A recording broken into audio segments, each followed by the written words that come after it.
I didn't expect her to take up this much space in my thoughts. That's what scares me. Not the feeling itself, but the uncertainty behind it.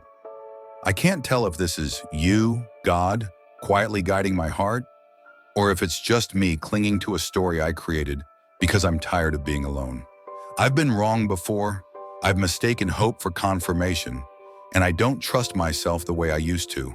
So I'm not asking for a sign. I'm not asking for clarity overnight. I'm asking for peace, the kind that settles deeper than emotion, deeper than attraction. Because right now my judgment feels fragile. I overanalyze every word, replay every moment, and wonder if what I feel is real or just familiar comfort dressed up as purpose. When I think about her, something shifts. Not excitement, not obsession, stillness, safety. And that confuses me more than anything else. I don't want to confuse comfort with calling. I don't want to build something in my head that you never authored.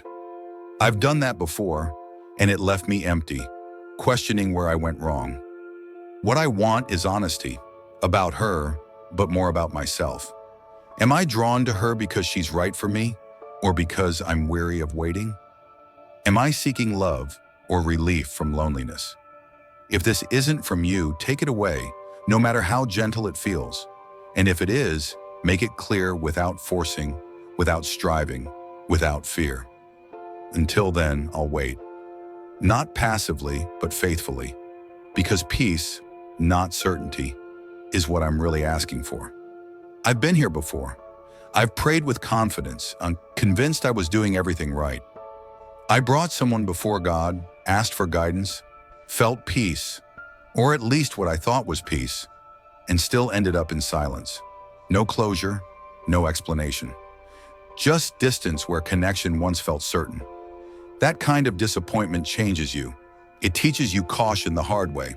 So this time I'm moving slower. I'm watching my heart more closely. I'm resisting the urge to rush ahead and name things before they're ready. Not because I'm uninterested, but because I'm afraid of being wrong again. I don't want to confuse hope with confirmation or emotion with truth. I've learned that sincerity doesn't always protect you from pain. What I feel for her isn't the usual spark. There's no rush, no obsessive need to be seen or chosen. It doesn't feel like losing myself. It feels like being able to breathe. Like I don't have to perform or impress or constantly wonder where I stand. And that's unfamiliar to me. I'm used to intensity. I'm used to uncertainty disguised as excitement. This feels different, quieter, steadier, almost too calm to trust. And that's what makes me hesitate. I don't know if this sense of safety is something to lean into or something to question. I don't want to project meaning where there is none. I don't want to repeat old patterns with new faces. So I'm choosing patience over passion, discernment over desire. I'm giving space for truth to surface in time, believing that what's real won't need to be rushed, and what's not will eventually reveal itself. What I'm most afraid of isn't rejection, it's misunderstanding. I'm afraid of calling something sacred when it's really just familiar comfort. I know how easy it is to mistake peace for permission, especially when loneliness has been sitting with me for so long. That's why I'm trying to be honest with you, God, even when the truth about my own heart feels uncomfortable. I'm not asking you to make her perfect. I'm not asking you to make her mine. I'm not asking you to bend her life into the shape of my desire. What I'm asking for is clarity. I need to see without the blur of my own longing. I need to know whether this pull toward her is rooted in something real or if it's just my heart reaching for relief. There's a difference between connection and calling, but when you're tired of being alone, the line gets thin. Comfort can start to feel like destiny. Attention can feel like alignment. And I don't want to build faith on emotion alone. I don't want to invite you into something after I've already decided what I want the outcome to be. So I'm holding this gently. I'm trying not to rush meaning onto moments. I'm paying attention to who I become when I think about her, whether I'm growing more patient, more grounded, more loving, or simply less lonely. Because if this is from you, it won't need my forcing. It will bring peace without anxiety and direction without pressure. If this attraction is only filling a temporary ache, I trust you to show me. And if it's something deeper, something true, I trust you to make it clear, without confusion, without striving, and without fear. I don't struggle with silence. I struggle with what my mind does inside it. I replay conversations like unfinished scenes, pausing on every word, every pause, every look, wondering if I revealed too much or held back when I should have leaned in. I tell myself to let it go, but my thoughts don't listen. They circle, searching for certainty where none has been given. On the outside, I look steady. I tell myself and others that I'm being patient, that I'm trusting the process, that I'm waiting on God. But beneath that calm is a quiet fear I don't like to name. The fear that this is just another test. Another moment where I'll misread the signs, move at the wrong time, or hope for something that was never meant for me. I've failed tests like that before, not because I didn't care, but because I cared too much, because I tried to figure everything out instead of letting things unfold. And now every step feels measured, every feeling gets questioned. I'm afraid that if I lean in, I'll fall. If I hold back, I'll miss what mattered. So I live in this tension, wanting to be present but guarding my heart, wanting to trust but double-checking my instincts. I smile, I stay composed, I act unbothered. But late at night, my thoughts are loud with what-ifs and quiet disappointments I haven't let myself feel yet. I don't want to fail again. I don't want to confuse patience with fear or calmness with control. I just want to know that this time, waiting isn't a mistake, and that I'm not being tested for something I'll never be ready for. I've realized that when I ask, is she the one? I'm not really asking about destiny. I'm asking about safety. I'm asking whether this time will be different, whether loving someone won't cost me more than I can afford to lose.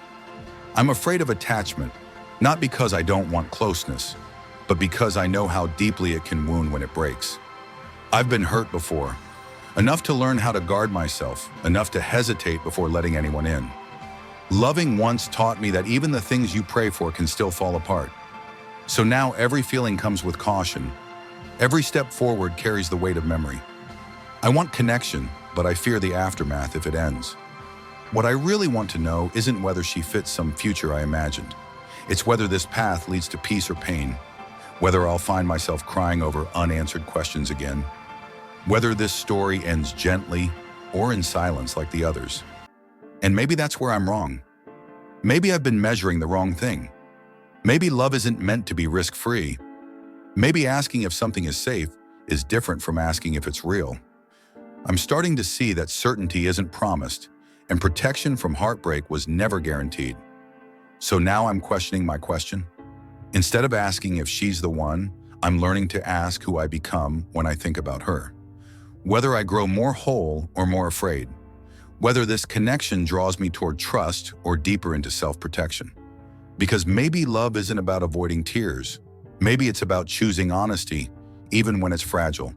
And learning that the right question isn't about safety, but about truth. Something about her changes the way I move through the world. Not loudly, not all at once. Just enough to make me notice.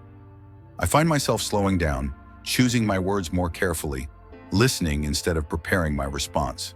That's new for me. I've spent most of my life guarded, measuring what I say, keeping parts of myself just out of reach in case someone decides to leave. I learned early how to protect my heart. I learned how to stay alert, how to pull back before I got too close, how to survive disappointment by pretending I didn't need much in the first place. Letting people in always felt risky, temporary, like something I had to outrun before it caught me off guard. But when I think about her, that instinct quiets.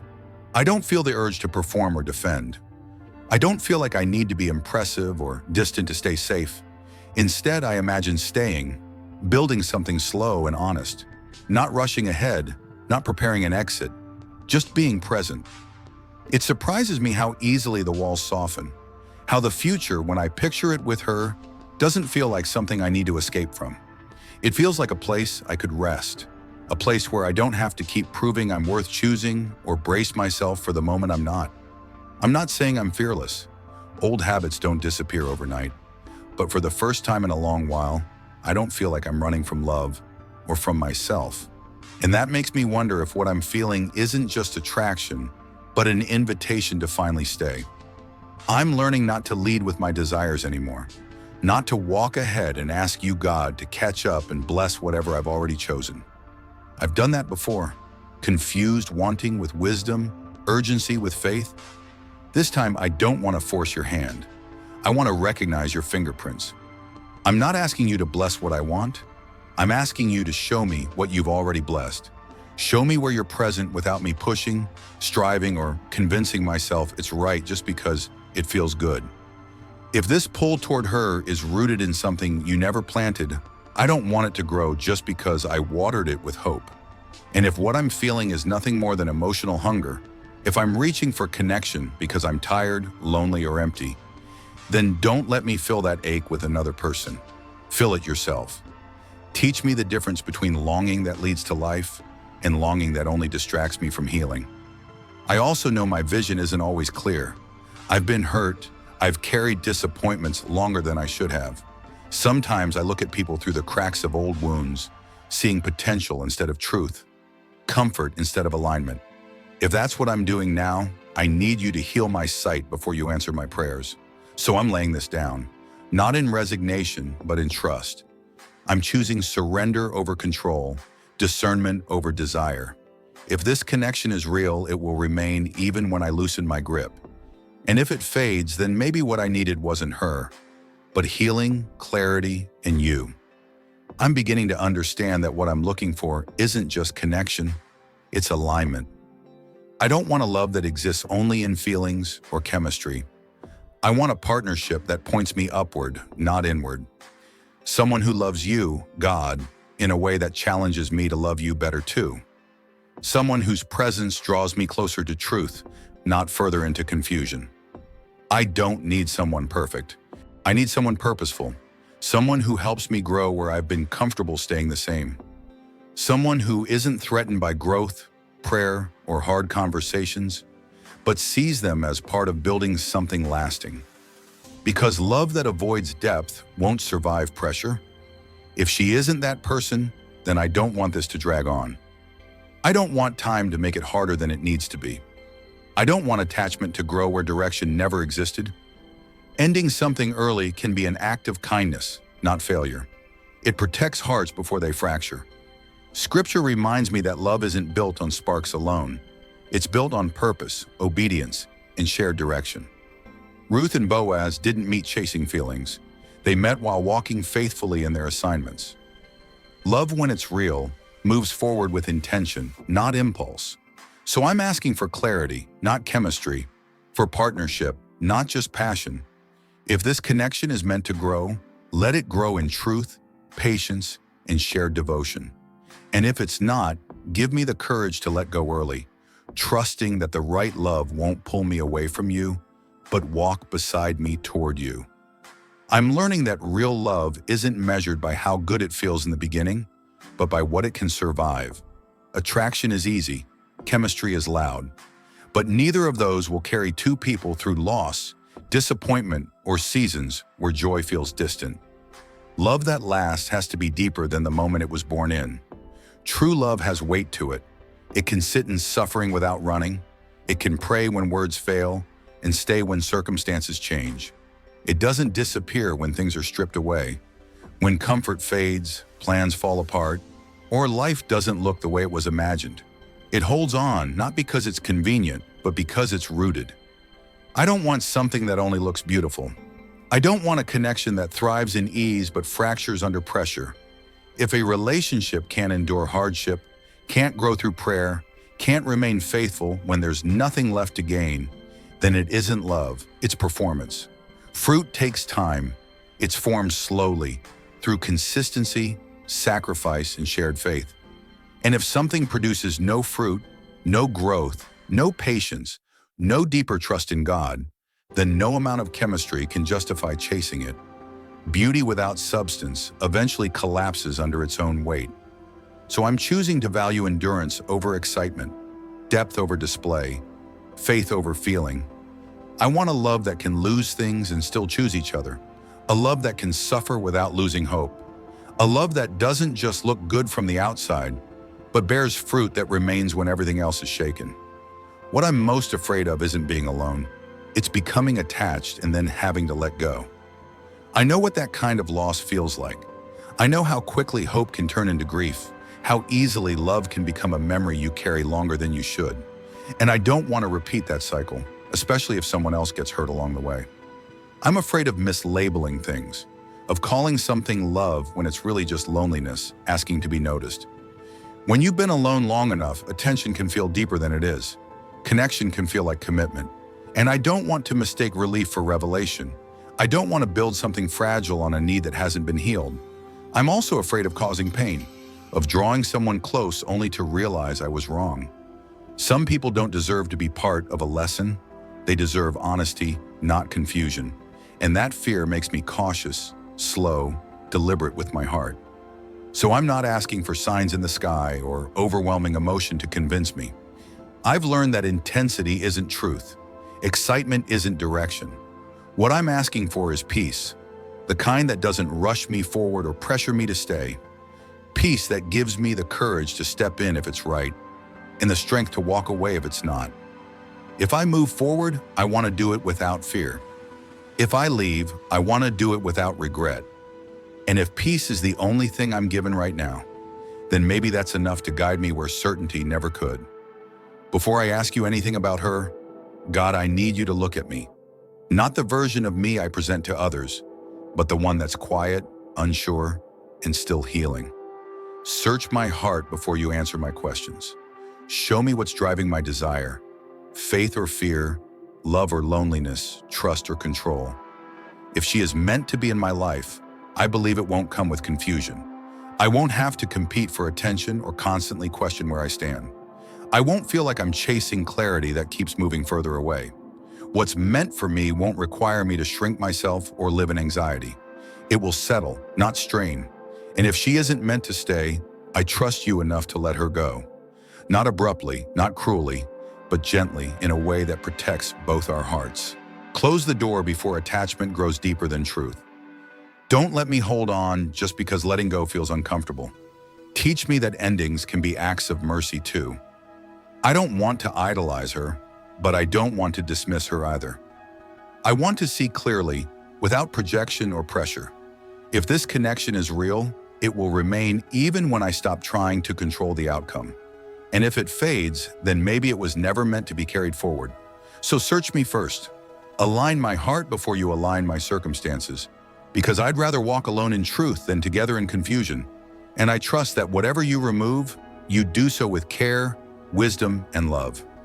Waiting has always felt like absence to me, like a pause between what I want and what I don't understand. But I'm starting to see this season differently, not as punishment or delay, but as preparation. What if this waiting isn't empty time at all? What if it's doing something in me that rushing never could? I'm learning that love given out of need will always ask too much. When you love from emptiness, you look for someone to fill gaps only God can reach. And that kind of love collapses under pressure.